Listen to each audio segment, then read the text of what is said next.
चलिए दोस्तों बात करते हैं एक और नए क्वेश्चन के बारे में। इस क्वेश्चन में एग्जामिनर ने कहा शॉट पुट खेल के लिए उपयोग की जाने वाली लोहे की गेंद का व्यास 14 सेंटीमीटर है। इसे पिघलाया जाता है और फिर 2 सही 1/3 सेंटीमीटर ऊंचाई का एक ठोस सिलेंडर बनाया जाता है। तो बेलन के आधार का व्यास क्या है, ये एग्जामिनर मुझसे पूछ रहा है। तो देखिए शॉर्ट पुट को गलाएगा और सिलेंडर बनाएगा, यानी कि जितना मटेरियल उसके शॉर्ट पुट में लगा होता है उतना ही मटेरियल उसके सिलेंडर में लगेगा, यानी कि दोनों का वॉल्यूम तो मेरे पास बराबर होगा। तो सिलेंडर का जो वॉल्यूम होता है वो होता है पाई आर स्क्वायर एच होता है।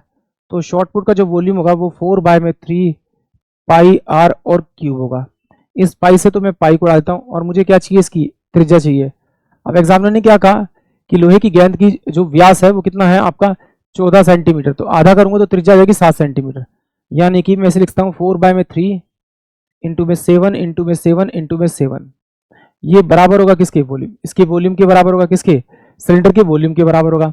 तो सिलेंडर जो है फिर जो उसकी ऊंचाई जो है, इसे पिघलाया जाता है, उसका ऊंचाई जो है वो 1/3 सेंटीमीटर। तो 3 दूनी 6 7 बटे में आपका 3।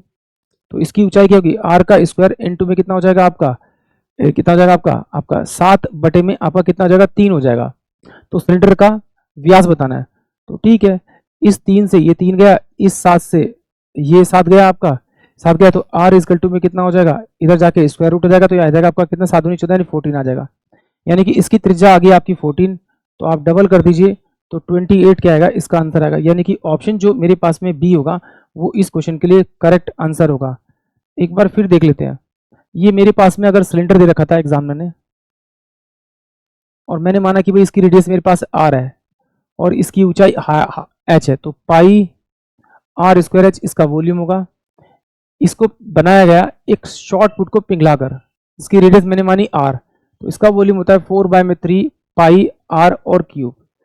तो देखिए जब वॉल्यूम को इक्विलेट करेंगे तो पाई से पाई कट जाएगा और यहाँ मेरे पास में आर का स्क्वायर है और एच की वैल्यू उसने दे रखी है मुझे कितना, 3 दूनी 6 1 7, 7 बटे में आपका 3 बराबर में कितना हो जाएगा, ये 4 बटे में 3। और यहाँ जो व्यास दे रखा है किसका, गोले का, वो 14 सेंटीमीटर दे रखा, आधा करेंगे तो 7 सेंटीमीटर होगा, यानी कि 7 गुना में 7 गुना में आपका 7 होगा। इससे ये कटेगा, इससे ये कट जाएगा। तो आर इजकल टू क्या हो जाएगा, अंडर रूट के अंदर आपका इस 4 को लिख सकता हूँ 2 इंटू में 2 और ये 7 इंटू में मेरे पास में 7 है। तो यहाँ से 2 निकलेगा बाहर, यहाँ से 7 निकलेगा। तो आर इजकल टू कितना हो जाएगा 14 और इसको डबल करेंगे तो उसका व्यास हो जाएगा 28, यानी कि ऑप्शन बी इस क्वेश्चन के लिए करेक्ट होगा। आई होप आप सभी को क्वेश्चन समझ में आया होगा।